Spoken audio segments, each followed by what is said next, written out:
My upbringing at the beginning was a bit different from all my friends.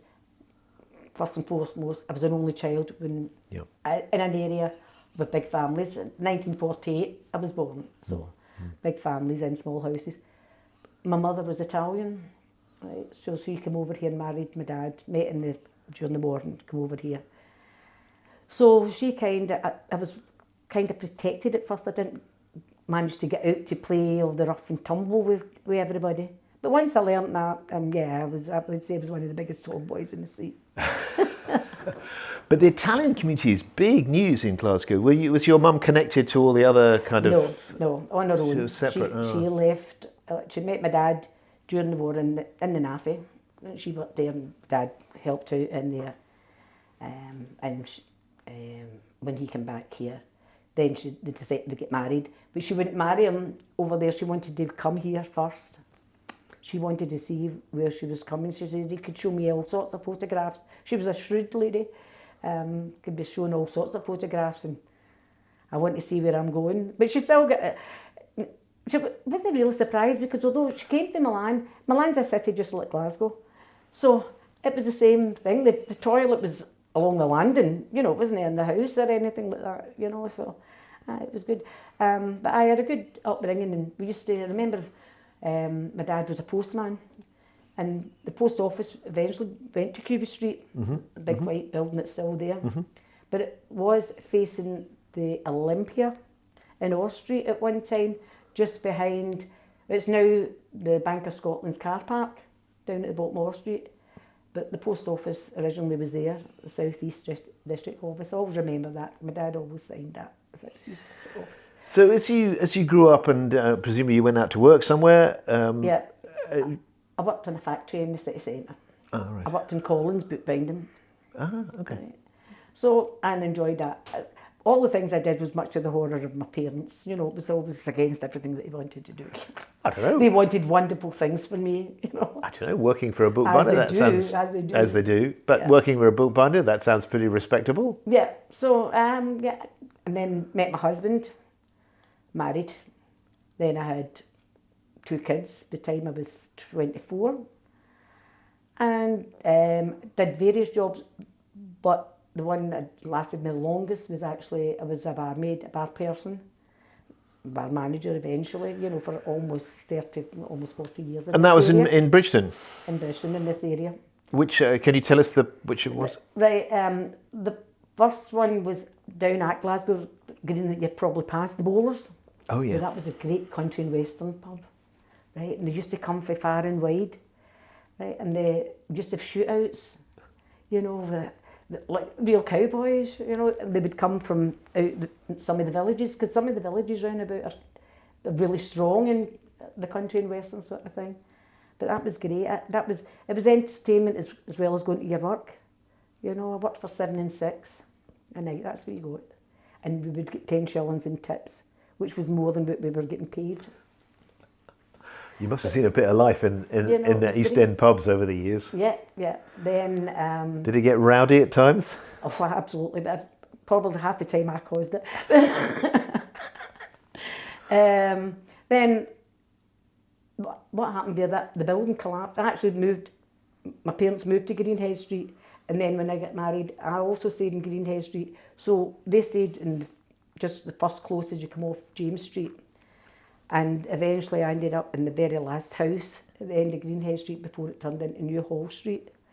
So very seldom did we really come to Bridgeton Cross a lot, because we would walk through the green, and Lucy's used to be a fabulous place to do your shopping for delicatessen, especially with Mum and being Italian. We would go to Fazzi Brothers down Clydeside sort of thing. So we didn't really go to Bridgeton. But eventually I got a job in another pub called the Dominion Bar. A real wee man's pub, a real wee man's pub. That now, unfortunately, is knocked down. It's been taken away. It's just facing where Bywell is at Bridgeton Cross. But the story for the Bowlers was we left on the Sunday evening, locked up and left, and when we got up in the morning, we had been told the building had collapsed inside to the pub.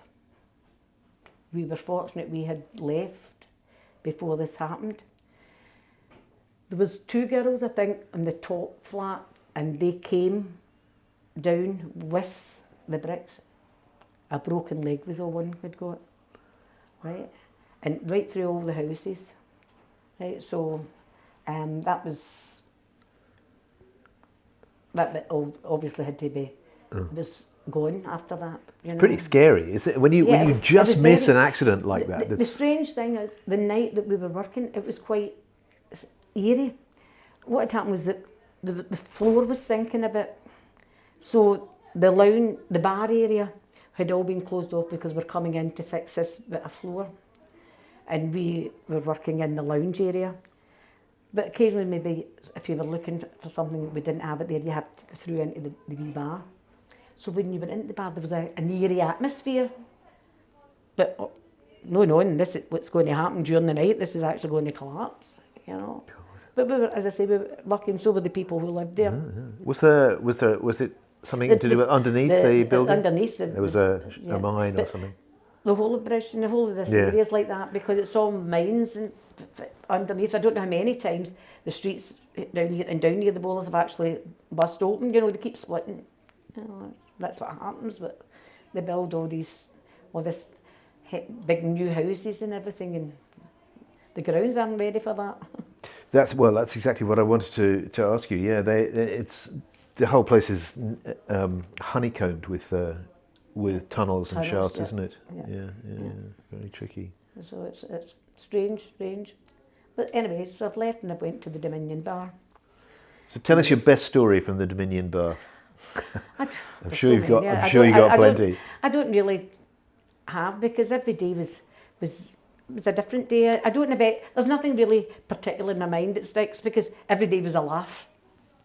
You know. Remember we used to make them rolls and sausage and onions, and with an electric frying pan.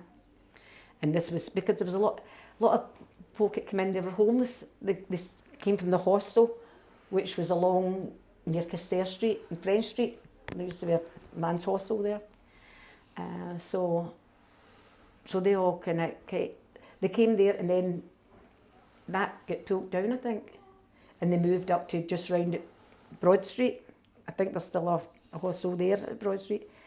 So most of my customers were men from there, and what a time we used to have with them, because we were their only kind of contact with humanity, to be fair. At Christmas time, the pubs always used to shut, then they were allowed to open. So my boss had decided we could open for a couple of hours, right? Because these guys didn't have anywhere to go. So they would come in, and there was one guy in particular, wee Robert, and he always smoked cigars. So my husband and I, who's funny enough is Robert, we would go a holiday abroad, and we would bring him King Edwards, a pack of King Edwards, right? And we always went about September. So we would bring him this, and we'd wrap it up, and he would get that and a pair of socks for his Christmas, because he'd be coming. And do you know, you think I'd gave him the lottery? You know, they loved that. We'd find out if it was their birthday, and we would get a Scotch pie and a big candle. Right? Buy them a pint and sing them happy birthday and get them a card. And that's the good memories. Obviously, there was a lot of fighting and whatever, because that's pubs got like that. But again, that was just in the latter years. At first, as I say, it was an old man's pub, so you had the men sitting in one corner playing dominoes. You had the other ones playing cards, right? And you were choking to death with the smoke that was in the place. You know, ashtrays were always getting full, you had to keep emptying them. And then there was a wee strip lounge to it. So you had your characters, the women that used to come in there as well, you know. Many a time, a Saturday night, I don't know how people get fed on a Sunday, because their maestries were left there at the end of the night.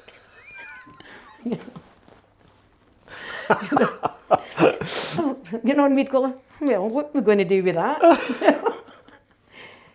Some of it, that time, a lot at the beginning, the pubs were only opening a Sunday, you know, so all this food had went to waste, you know. They'd come back on a Monday looking for us. You kidding? The milk was so sour it walked out the door itself. So were you ever tempted to move away to Never. other parts of the town or to? Never. Never. I think because we were at Glasgow Green, so where would I want to go? I opened my window. When we were first married, we stayed up the close. So when I looked out, I could see right down the River Clyde from both areas. You know, a lovely sunny outlook. Although the building was collapsing in a bit, it was fine. You know, it was nice. Maybe had we stayed back in Crown Point, that eventually got pulled down anyway before my parents moved. I think maybe if we'd have stayed something like we might have moved. You know, Yeah. my husband wasn't ambitious, and I was happy. I had a job that I walked to. Sure. Yeah. If I want to go to the city centre, I can walk to the city centre. Want to go to London, whatever. A bus anywhere, a train anywhere. Just you mentioned the river there, and I'm always interested in what people think about the river. Everybody talks about the river downstream, you know, Govan and Greenock and so on. But upstream, above the weir, you know, the Glasgow Green, and then further as it goes up around the big loop and so on. Did you used to walk there? Did you go down there when you were a kid? Did you? Yeah. Well, when we stayed along at when my boys got a wee bit older, there's part of just down there. It's down. Just down from James Street, well, the new road now, right? On the bend, where they're building new houses, there were stairs there that went into a place called Allen's Pen, right? I don't even know if that's still there. Seemingly, I don't know who, this brought their sheep there or something to get sold or whatever, because this was a village on its own. So, it's called the carriageway. You probably know where that is down there at Glasgow Green. So there's a carriageway, but Cass used to zoom down it thinking it was a carriageway, but it originally belonged, because these houses belonged to, it was one big family. The green was their grounds, and the carriageway was obviously when they were horse and cart, and into King's Drive, which is down Glasgow Green as well. So I would take my kids over it, watch for the traffic, take them over. So they played there in Glasgow Green, down at Allen's Pen, right? And of an evening, when my husband finished work and I'd be in, we'd get the dishes in, and we always would go a nice long walk, and we'd go along by the green. And again, where the bowlers was, facing the bowlers used to be the bowling. Yeah. Right, so, no bowling, it's bowling, Aye. putting. Oh, putting. And they'd bowls, right? Right. The bowls there, and then on the same green, the opposite green was the putting. So you would go along there, and you went with your kids, and we all played. And my mum and dad were still at this side at Greenhead Street, so we would meet them. So the family would meet.